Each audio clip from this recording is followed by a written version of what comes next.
Bharatiya Janata party దేశంలో అధికారం కోల్పోతున్న తెలంగాణలో వచ్చేది ఇక్కడ సార్. ఎందుకంటే కాంగ్రెస్ పార్టీ సంబంధించి సార్ 2014 కావచ్చు, 2019 కావచ్చు, 24 కావచ్చు, కాంగ్రెస్ పార్టీ సంబంధించి ఉన్నాయి 24లో 99 స్థానాలు వచ్చినాయి. మాకు 10 కోట్ల ఓట్లలో 5 కోట్ల ఓట్లు వస్తే కాంగ్రెస్ పార్టీ దేశంలో అధికారులకు వస్తుంది. ఇప్పుడు అయోధ్య రాముడు పంచాయతీ జరుగుతుంది, ఒక బద్రీనాథ్ టెంపుల్ అయోధ్య రాముడు అయిపోయింది. ఎవరు మాట్లాడారండి రాముడి గురించి? మీరు పొద్దున్న లేచిన పని అదే ముచ్చట. ఎట్లా కాదు సార్, ఈ రోజు తెలంగాణ రాజకీయాల గురించి మీ ఇష్టం, మీరు ఏదైనా చర్చించుకోండి. అట్లా చర్చించే వీళ్ళు మొత్తం దేశమంతా ఓడిపోయినారు. మీరు రాముణ్ణి తిట్టి దేశమంతా ఓడిపోయినారు చరణ్ కౌశిక్ గారు. అదే పొరపాటు మళ్ళీ చేయకుండా సలహా ఇస్తున్నా. అరే ఆప్ సార్, దయచేసి మాట్లాడద్దు. భారతీయ జనతా పార్టీ ఎంత దిగజారుతా అంటే తెలంగాణ రాష్ట్రంలో కాంగ్రెస్ ప్రభుత్వం 2000 కోట్ల రూపాయలతో 20 టెంపుల్ రెనోవేషన్ చేస్తుంటే ఆ రాష్ట్ర ఖజానాన్ని చెట్ట ఖర్చు పెడతారని చెప్పి రామచంద్రరావు గారు స్టేట్మెంట్ ఇస్తారు. అంటే భారతీయ జనతా పార్టీ ఏమో హిందువుల ఓట్లు రాముడు ఓట్లు కావాలి, కాంగ్రెస్ పార్టీ మాత్రం ఖజానా నుంచి ఖర్చు పెడితే దానికి ఎదుగు. అదే కాకుండా తెలంగాణ రాష్ట్ర జిఎస్టీలు ఎట్టి తీస్తారా మరి గుళ్ళ మీద అంటే దానికి ఏ భారతీయ జనతా పార్టీ నాయకులు స్పందించారు.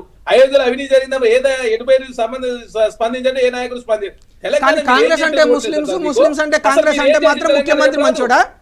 మీరు ఇన్ని టెంపుల్స్ గురించి రాముని గురించి మాట్లాడుతున్నారు కదా చరణ్ కౌశిక్ గారు. కాంగ్రెస్ అంటే ముస్లింస్ అంటే కాంగ్రెస్ అన్న దానికి కూడా సమాధానం చెప్పాలి కదా. సమాధానం చెప్పాలి కదా. మీరు హిందూ దేవాలయాల గురించి టాపిక్ తీస్తే దాని మీదనే మాట్లాడదాం. 2023 నుంచి 14 టెంపుల్స్ మీద దాడి జరిగింది, కనీసం ఒక్కడిని బొక్కలో వేయలేదు. వీళ్ళు మాట్లాడుతున్నారు. ఇంకా ఇప్పుడు టాపిక్ కాదు కాబట్టి నేను పదే లేదండి, పదే అదే మాట్లాడితే నేను ఖచ్చితంగా మాట్లాడాల్సి వస్తుంది. మీరు హిందూ దేవాలయాల గురించి చర్చకు వస్తారా? నేను ఎక్కడికంటే అక్కడికి వస్తా. కాదు కాబట్టి నేను మాట్లాడలేదు. ఆ టాపిక్ అయితే దాన్నే మాట్లాడదాం. మీరు టాపిక్ మీద మాట్లాడండి. మీరేం చేసినా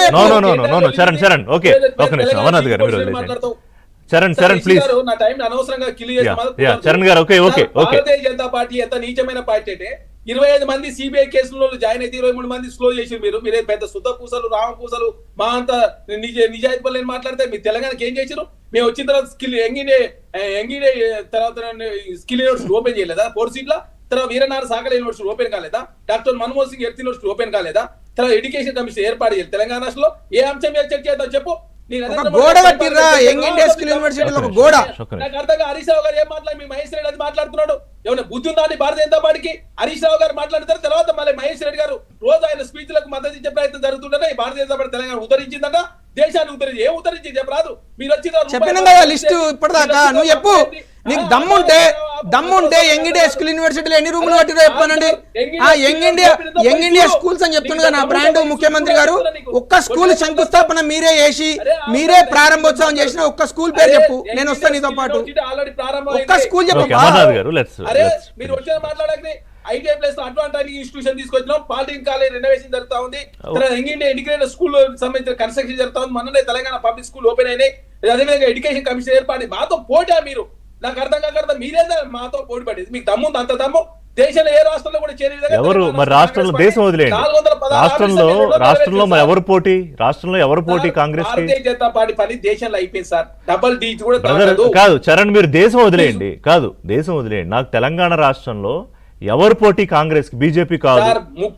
తెలంగాణ రాష్ట్రంలో ముక్కోన పోటీ జరుగుతుంది. కాంగ్రెస్ పార్టీ నెంబర్ 1 ఉంటది, భారతీయ జనతా పార్టీ నెంబర్ 3 ఉంటది, బీఆర్ఎస్ నెంబర్ 2 ఉంటది. ఈ ముక్కోన పోటీలో సునాయాసంగా మా 64 స్థానాలు మన గెలిచినమే, తర్వాత బై ఎలక్షన్ లో గెలిచినాం కదా. 66 కాదు, మీరు చూస్తారు 88 స్థానాల పైగా కేసీఆర్ గారు రెండోసారి గెలిచినప్పుడు 88 వచ్చినాయి. 88 కన్నా ఒక సీటు పైనే తప్ప ఒక సీట్ తక్కువ కూడా కాంగ్రెస్ పార్టీ గెలవబోతుంది. బీజేపీ బీఆర్ఎస్ ఒకటే అని మీరు అంటారు.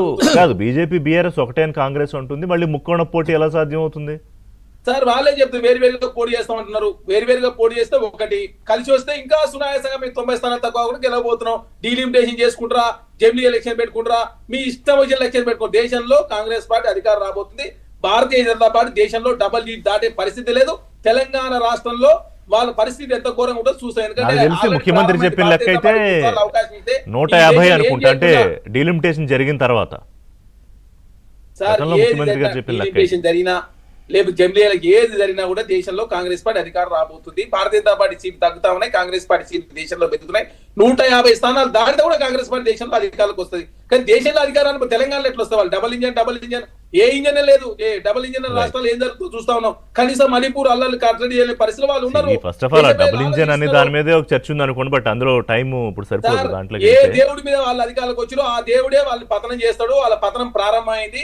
తెలంగాణ రాష్ట్రంలో దేవుడు అనే అంశమే లేదు. ఎందుకంటే కాంగ్రెస్ పార్టీ వాళ్ళు చేయాల్సిన అన్ని మేము చేస్తున్నాం. గోశాల నిర్మాణం జరుగుతుంది, టెంపుల్ రెనోవేషన్ జరుగుతా ఉంది. తెలంగాణ రాష్ట్రంలో వాళ్ళు రాముడి పేరు మీద ఎలక్షన్ పెడితే మేము గో మీద అంటే ఇప్పుడు హిందుత్వతో కాదు బీజేపీ హిందుత్వతో కాంగ్రెస్ పోటీ పడుతుంది తెలంగాణలో. సార్ పోటీగా వాళ్ళకి హిందుత్వ అని చెప్పుకోవడానికి సబ్జెక్ట్ లేకుండా చేస్తున్నాం. మేము సనాతన ధర్మాన్ని రక్షించే ప్రయత్నంలో ముస్లింస్ అంటే కాంగ్రెస్ అని, కాంగ్రెస్ అంటే ముస్లింస్ అని చెప్పి మీరు సనాతన ధర్మాన్ని రక్షిస్తున్నారా? ఏం మాట్లాడుతున్నారు చరణ్ కౌశిక్ గారు? మీరు డాక్టరేట్ పొందారు, ఇట్లా మాట్లాడుతున్నారు ఎక్కువ. శేష్ గారు సార్ ఇంకోటి కూడా చెప్తున్నా సార్, మొన్న జరిగిన ఎమ్మెల్యేలకు 23లో హైదరాబాద్ లో భారతీయ జనతా పార్టీ ఎప్పుడు ఉంటారు? థర్డ్ వచ్చింది సార్. ఇక్కడ వాళ్ళ పరిస్థితి చాలా ఘోరం. ఎంపీ ఎలక్షన్ కోసం వేరైంది, ఎమ్మెల్యే ఎలక్షన్ వాళ్ళ పరిస్థితి థర్డ్ వేరు. కాబట్టి భారతీయ జనతా పార్టీ ఇంకా 2.5 ఏళ్ళు ఉంది. నెలకొక 2 కేంద్ర నాయకులు బీజేపీకి నుంచి వస్తున్నారు, ఢిల్లీ నుంచి. ఇక్కడంతా గ్రౌండ్ సెట్ చేస్తున్నారు సార్. కేంద్రంలో వాళ్ళ సంసారం చక్కబెట్టుకోవడానికి వాళ్ళకి చాలా ఇబ్బందులు ఉన్నాయి. చాలా రాష్ట్రాల్లో పొత్తులు పెట్టుకోవాలి. 4వసారి నరేంద్ర మోడీ ప్రధానమంత్రి కోసం వాళ్ళు ప్రయత్నం చేసుకుంటారు. రాష్ట్రానికి కేసీఆర్ మళ్ళీ వదిలేస్తారు. చాలా స్పష్టంగా ఇప్పుడు మీరు ప్రశ్న అడిగాను సమాధానం చెప్పే టైం లేదు. శేష్ గారు కంక్లూడ్ చేయాలి. ఒకటే మాట శేష్ గారు, ఒక 10 సెకండ్లు నేను తీసుకుంటాను. మీరు రాష్ట్రాన్ని అభివృద్ధి చేయమంటే నిద్రపోతున్నారు కాబట్టి కళలలో మళ్ళీ మేము వస్తున్నాం.